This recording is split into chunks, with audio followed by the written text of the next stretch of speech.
हाय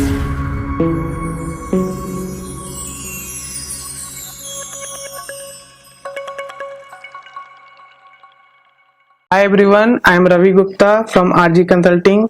आज मैं आप लोग को एक इम्पॉर्टेंट नोटिफिकेशन के बारे में बताने वाला हूं जो जीएसटी डिपार्टमेंट के द्वारा पब्लिश हुई है।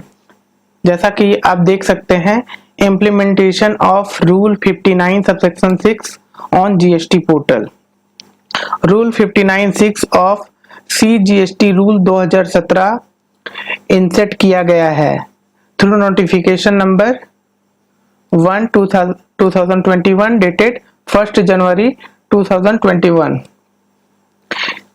जिसमें बताया गया है कि restriction in filing of GSTR1 in certain cases. कुछ रिस्ट्रिक्शन है जो GSTR1 में लगाया गया है। तो दोस्तों, क्या रिस्ट्रिक्शन है, डिटेल में पढ़ते हैं। ए नंबर में है, a registered person shall not be allowed to furnish the detail of outward supply of goods और सर्विस और both under section 37 in form GSTR1 if he has not furnished the return in form GSTR3B for preceding 2 months। तो दोस्तों, GST portal के द्वारा एक restriction लगाया गया है कि आप अगर GSTR3B पिछले 2 महीने का फाइल नहीं किए हैं तो आप आउटवर्ड सप्लाई जो हम लोग GSTR1 में फाइल करते हैं वो नहीं कर पाएंगे।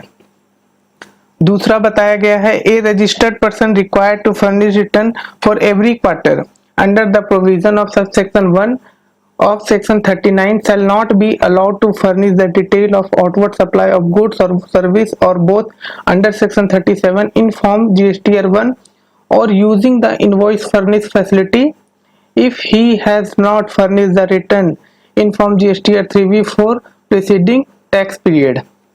तो जैसा कि पहला वाला केस दोस्तों जो वैसे टैक्स पेयर का है जो मंथली फाइल करते हैं, और दूसरे वाले केस में बताया गया कि जो क्वार्टरली ऑप्ट किए हैं अपना रिटर्न, तो अगर वो पिछला क्वार्टर का GSTR3B नहीं फाइल किए हैं तो उनको GSTR1 नहीं फाइल करने दिया जाएगा।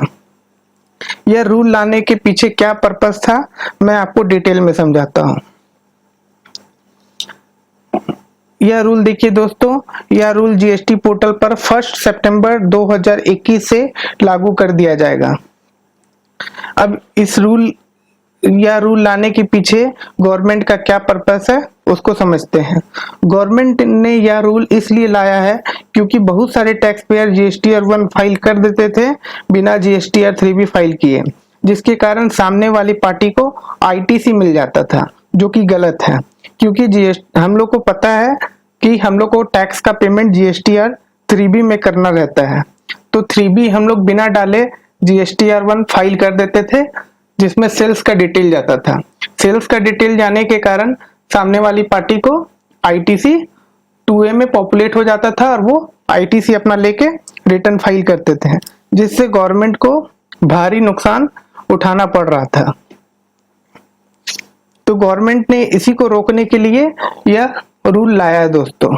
तो यह रूल आने के कारण अब टैक्स पेयर GSTR1 का गलत यूज नहीं कर पाएंगे। तो दोस्तों, कैसा लगा वीडियो कमेंट बॉक्स में बताएं। अगर वीडियो आपको अच्छा लगा तो लाइक कर देना, चैनल को सब्सक्राइब कर देना। धन्यवाद दोस्तों।